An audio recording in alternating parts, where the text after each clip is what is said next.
you talked about trying to find your rhythm and get get everything going on offense. Does it get frustrating at times when the lanes aren't there and it's tough to generate anything? Yeah, of course.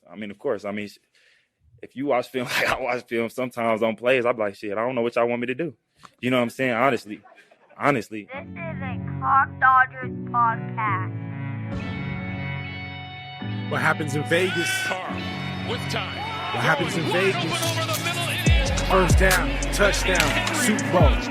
Vegas Heat, Sin City Street, greatest two code. Touchdown. Carter Waller, it can't be stopped. Jacobs with the rock. O-line hit the blocks. Offense off the chain. Defense is ready. Raider Nation, one goal, just win Vegas. What happens in Vegas? What happens in Vegas? Welcome to What Happens in Vegas. I am your host, Neal Maligno. You heard Josh Jacobs there in the intro, and I think Josh Jacobs summed up how we all feel right now with the Raiders and this current losing streak that they're on. I don't know what else y'all want me to do.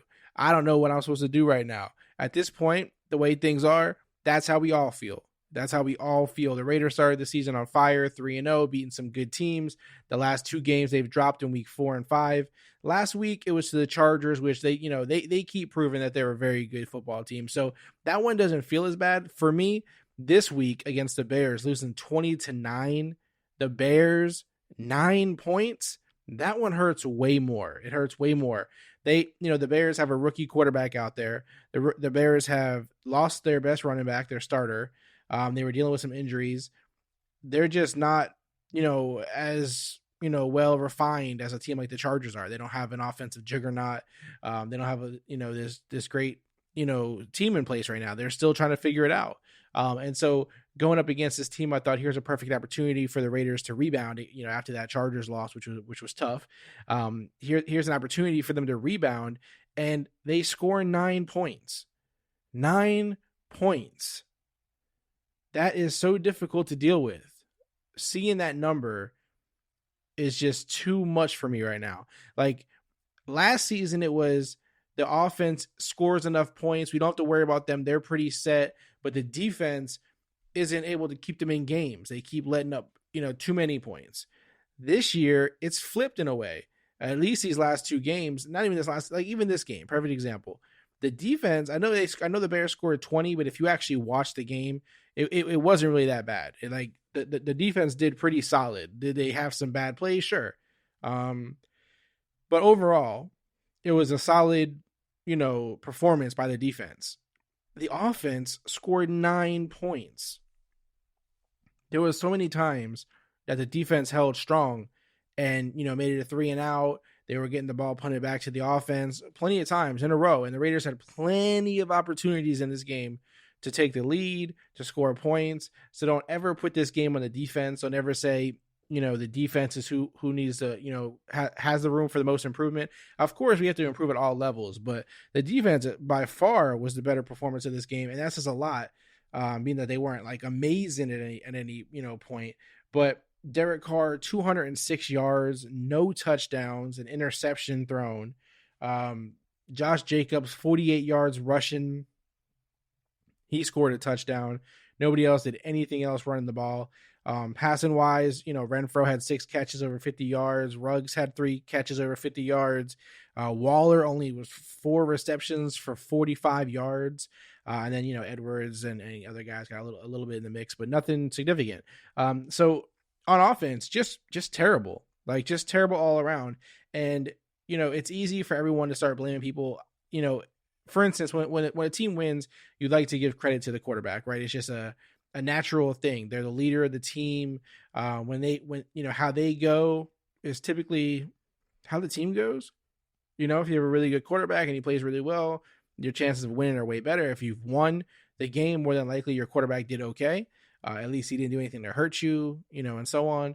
So they get a lot of the, the love. And then when your team loses, they should also carry the burden of the loss. So, I know, I talk on Twitter at Clock Dodgers on Twitter when I talk on Twitter during the game and stuff. And there's a lot of cool Raider fans that we chop it up during the games and stuff. And of course at post game and everything. But I said this blame is on everybody, right? Like I said, Carr, the offensive line, the offense as a whole, John Gruden, everybody, right?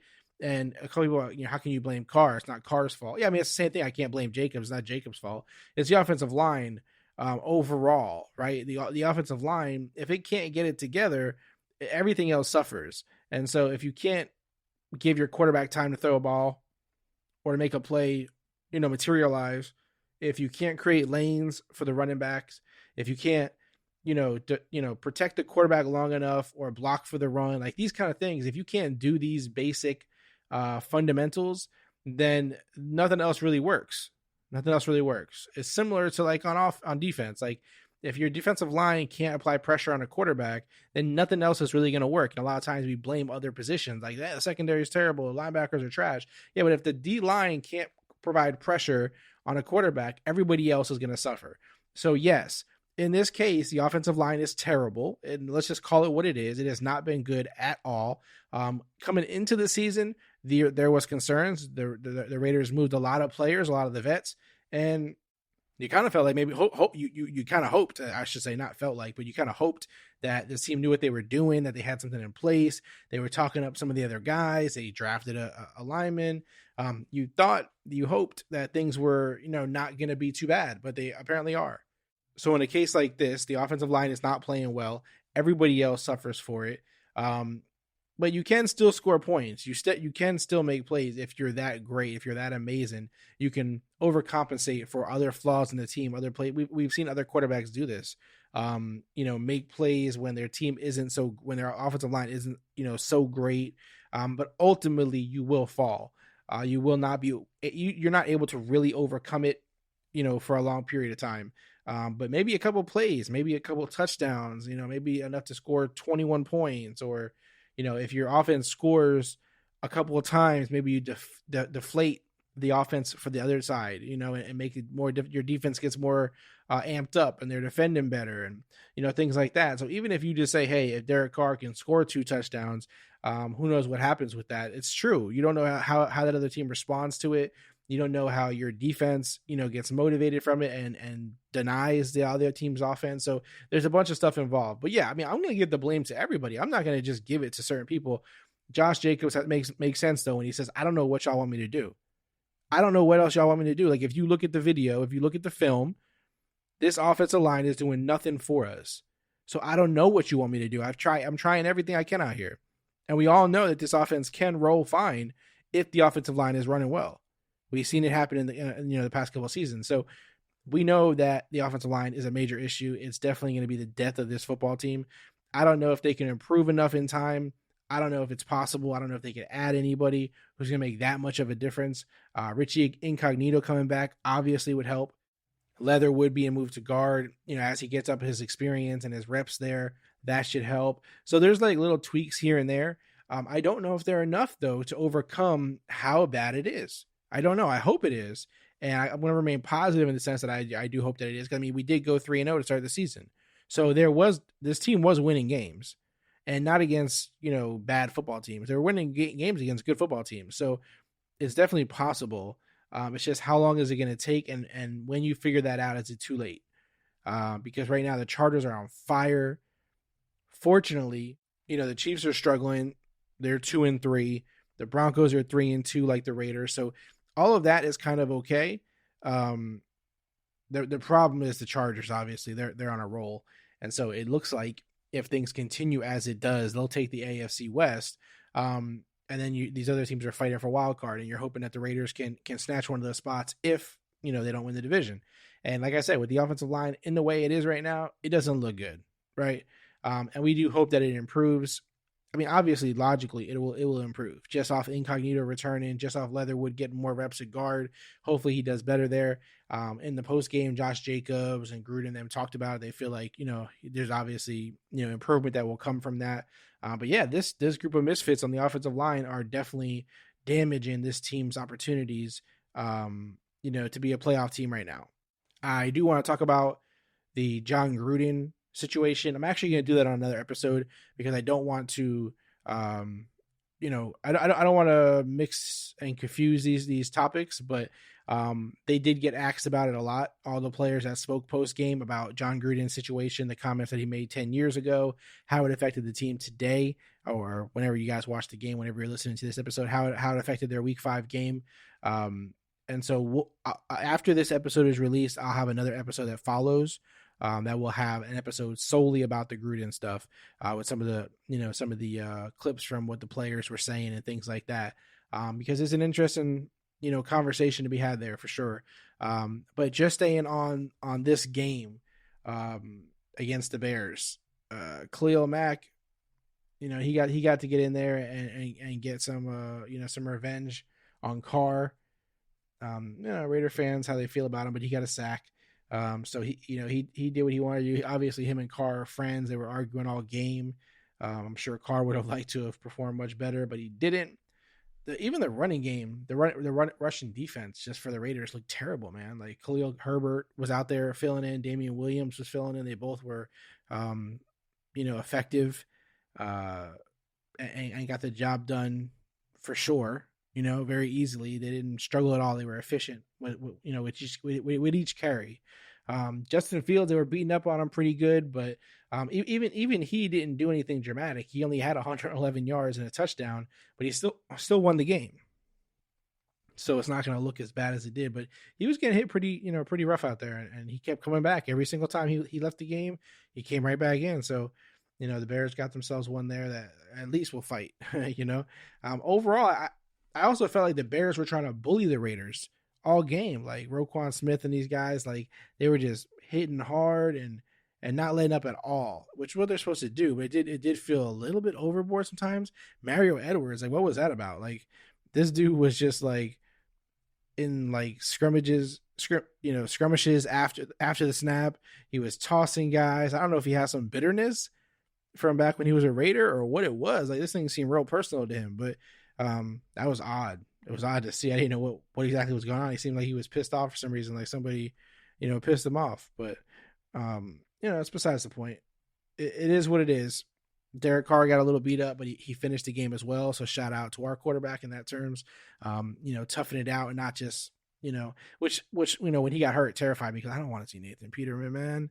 I don't want to see. This is why Mariota needs to get healthy and stay healthy, man, because Mariota, I trust. I actually do trust Mariota. He's a legit quarterback in my eyes and a legit different weapon. And when the team has to, when they switch from Carr to Mariota, he's a different quarterback to game plan for skill wise. So I think it throws teams off when he comes into the game.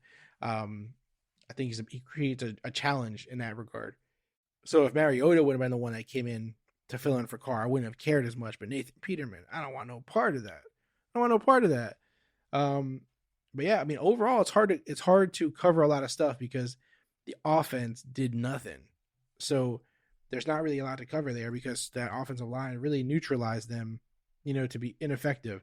Denzel Perriman, again, tackling all over the place, making big plays all over the place. Perriman is killing it. He is just absolutely on fire. Ngakoue got credited with 2 sacks today, which is, good for the stat line for his stats. But, he was active out there too, made one play that they called on a penalty. There was penalties all over the place. But overall, we need some takeaways on defense also. We need guys who are taking the ball away from the other team. Like it has to happen more often. It has to happen more often. I understand they're doing 3 and outs and all that kind of stuff, and they're stopping offenses and holding them a little bit here and there, but we need to take the ball away. There needs to be more, turnovers for the Raiders. They need to get more interceptions. They need to get more fumbles. Like these things have to happen. They need big plays on defense. Like while the defense does hold up in many cases, they're not like a bully. They're not making, dramatic swings from big defensive plays. They're not creating this momentum. They're sometimes they are holding you to 3 and outs or getting the ball back for the offense, but they just need some big plays. Robertson looked all right out there. I mean, I think he did well. I think he looked better than Arnett does. So that's a positive. Abram had some big shots. It's nice to see the evolution of Abram in that sense. He hasn't made any like super, super big plays, nothing dramatic or game changing, and swinging the momentum in one direction or the other. But that hit that he put on Fields earlier in the game was a big play. And even seeing, his growth in terms of being able to fly around, make hits, make plays, tackle where needed, but not getting those penalties or getting injured has been nice to see. So I will, acknowledge that, has been nice, but I just want some playmakers on defense, some guys taking the ball away. They really need that in a big way, and that would help this offense and defense and this team as a whole a lot as well. Just to see the defense making big plays, because it's cool when they stop the teams and they do 3-and-outs and stop their drives, but those plays that are playmaking type opportunities, they swing the mood of the team, and I'm big on that. You guys know that. I'm not just stats. I'm not just numbers on paper. I like the emotion, the confidence, the motivation, all these things that you can't necessarily quantify. I like that. I like that shit. And I believe it matters, in a big way, even though you can't, put it on a spreadsheet. So, more big plays from the defense would be really welcomed. An offensive line that can actually block and protect will be awesome. And unless those things happen, and the Raiders still coming out flat in the first quarter, a lot of people blaming Gruden for that, obviously. The players themselves, will take some responsibility as far as not coming out. Coming out kind of flat, but still, a lot of the conversation that I'm having on Twitter with fans when we're watching the game and stuff is that they feel like, Gruden's play calling is boring. It lacks imagination, or it lacks drama. It's just very basic. So a lot of fans seem to blame John Gruden's play calling for that flatness. I don't know if it's probably a combination of things, obviously, but that's definitely probably a part of it. But it's just unfortunate to see the swings, right? Like 3-0, beating good football teams, and then this two-game losing streak. Chargers, understandable, right? Understandable loss, but the Bears, they're not a terrible team, but they're not a good team. And then scoring 9 points is, unacceptable.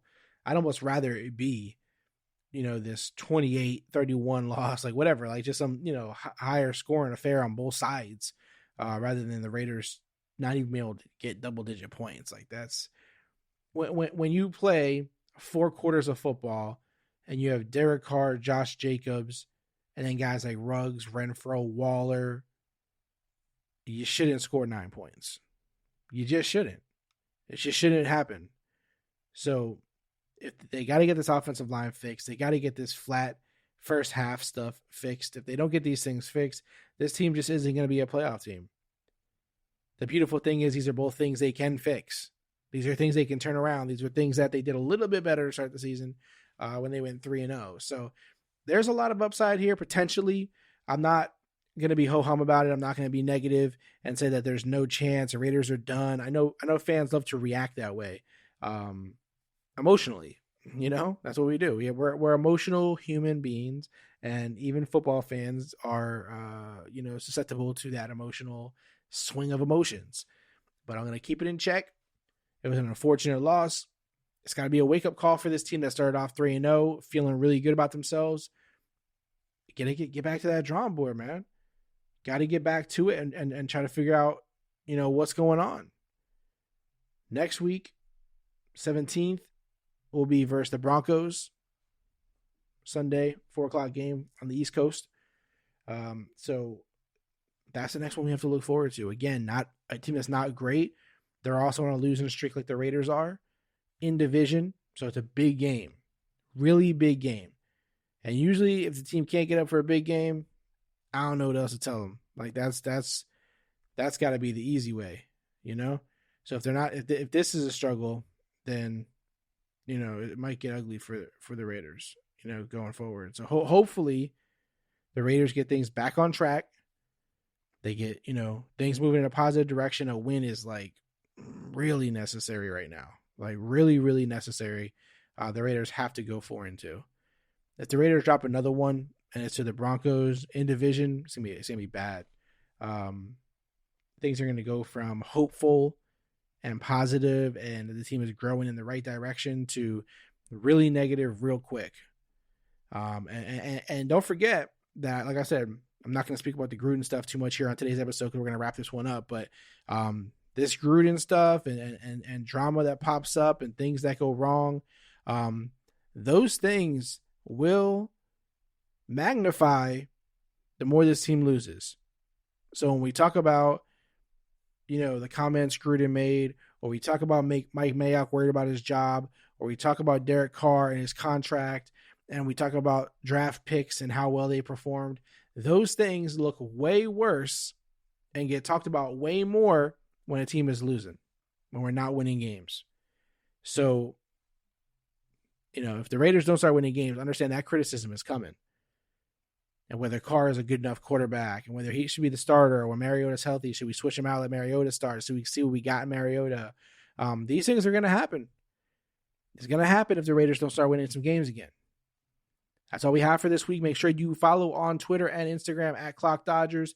Again, I chop it up with you guys throughout the game. We talk post game, all that kind of stuff. A lot of times, again, I bring up a lot of the stuff we talk about on the podcast. If you have questions for the show, topics you want me to touch on, anything at all, hit me up on Twitter at Clock Dodgers or Instagram, whatever is your cup of tea.